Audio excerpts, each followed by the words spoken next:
Hello guys, ako pala si OFW Jida. Ngayon yan, nagmuni-muni ako dyan sa gilid ng dagat kasi nga tapos ang trabaho, tapos yan, naglag ako, tapos magmuni-muni kung anong dapat gawin.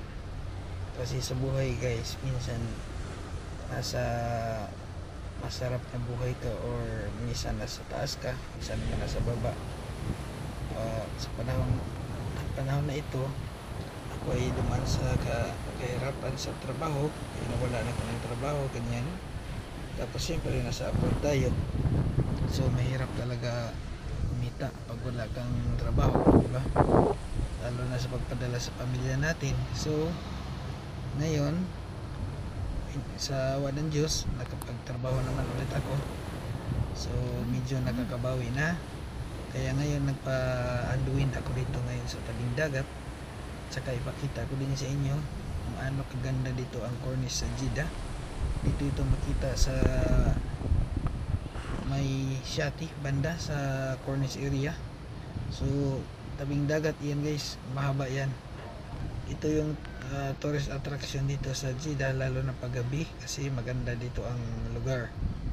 Pag may ilaw na siya, tapos madami na ding mga tao pag gabi na.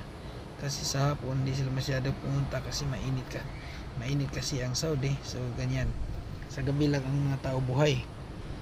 O yan, ako nag-vlog muna ako diyan bago ako umuwi kasi galing ako sa trabaho. Andyan may project kami malapit diyan, so nag-vlog muna ako. Paganda ang panahon na yan, tapos palubog na yung araw, ganda ng klima.